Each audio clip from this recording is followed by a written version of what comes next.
Friends, मैं Deepshikha study channel में आप सभी का स्वागत है। मैं पढ़ाती हूँ होम साइंस 9 से लेकर 12 तक। तो 12 क्लास की जा रही हूँ पढ़ाने। तो अस्थियों के जो प्रकार है वो तो मैंने पढ़ा दिया कि उसमें कितने प्रकार होते हैं।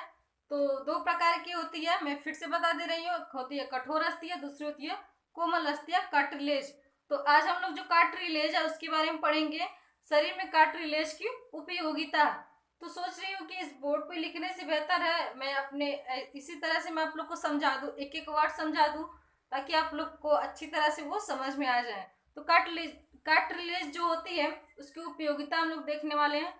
तो स्टार्ट करती हूँ। ये लचीली होती है, ये नरम होती है और लचीली भी होती है जो कार्टिलेज होती है, और इसमें आघात से ये टूट नहीं पाती है। अगर कोई भी वस्तु होती है, अगर वो लचीली होती है, अगर आप लोग तोड़ेंगे तो वो जल्दी टूटेगी नहीं। तो ये जो होती है कार्टिलेज की बनी हुई अस्थियां सॉरी, ये टूटती नहीं है। फिर उसके आगे है दूसरे नंबर पे, इनमें पर्याप्त खिंचाव सहन करने की क्षमता होती है। उसमें जो वो लचीली अस्थियां होती हैं, कार्टिलेज की जो होती है बनी हुई, उसमें सहन करने की, उसमें जो जितनी भी खिंचाव रहे उसमें वो सहन करने की पर्याप्त क्षमता होती है। उसे कितना हुआ उसमें खिंचाव होगा लेकिन वो टूटेगी नहीं, उतना वो सहन कर सकती है। और जो कड़ी वाली होती है वो नहीं सहन कर सकती है, वो तो टूट ही जाती हैं, जो कि अन्य अस्थियों में नहीं होती हैं। जो अन्य अस्थियां होती हैं, जो कड़ी अस्थियां होती हैं, उसमें वैसा नहीं होता है, वो टूट जाती हैं। फिर तीसरे नंबर पे है, 2 अस्थियों के बीच में कार्टिलेज की परत होती है। जो 2 अस्थियां होती हैं, हड्डियां होती हैं, उनके बीच में कार्टिलेज होता है, उन्हीं के बीच में कार्टिलेज की परत होती है, जिससे ये आपस में रगड़ नहीं खाती। यानी कि जैसे कि ये 2 अस्थियां हैं, इनके बीच में ये कार्टिलेज हो गई, तो ये रगड़ खाएगी, दोनों अस्थियां नहीं खा सकती हैं। तो यही बीच में का जो है ये कार्टिलेज हो गई। और फिर इसके आगे है कार्य करते समय कार्टिलेज के सहारे अस्थियां एक दूसरे पर फिसल जाती हैं। जो भी अस्थियां होती हैं ये कार्य जब अपनी करती हैं, तो ये जो कार्टिलेज होती है इनकी सहायता से वो फिसल जाती है। जैसे कि ये हड्डियां हैं और ये बीच में है, तो ये जो भी कार्य करते हैं तो इनकी सहायता से ये ऐसे फिसल जाती हैं। ठीक है, ये फिसल जाती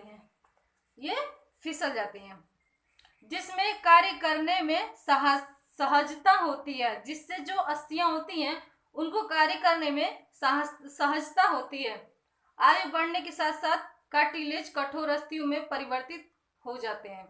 जब आयु बढ़ जाती है तो जो कार्टिलेज होती है वो कठोर होने लगती है, वो जो होती है वो अस्थियों को भी कठोर बनाने लगती हैं, जैसे जैसे उम्र बढ़ेगी वैसे वैसे।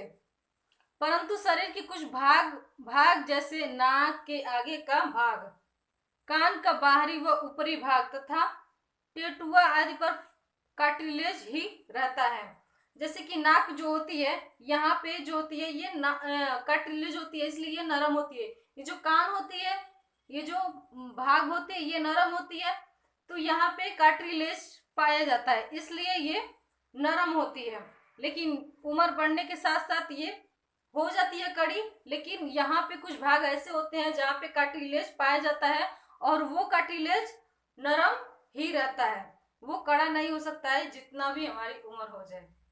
तो हमारे ख्याल से आप लोग को क्लास पसंद आई होगी। बस इतना ही था जो शरीर में कार्टिलेज की उपयोगिता होती है। अगर हमारी क्लास आप लोग को अच्छी लगे तो please like share comment subscribe जरूर कीजिएगा, बेल आइकन घंटी को प्रेस कीजिएगा और नोटिफिकेशन पर। फिर मिलती हूँ नेक्स्ट वीडियो में, तब तक के लिए अपना ख्याल रखिएगा। और जो भी हुई हो, हमसे भूल हुई हो, या फिर आप लोग जो भी पढ़ना चाहते हो उसे आप लोग कमेंट बॉक्स में कमेंट कीजिएगा, होम साइंस से रिलेटेड। ठीक है, धन्यवाद।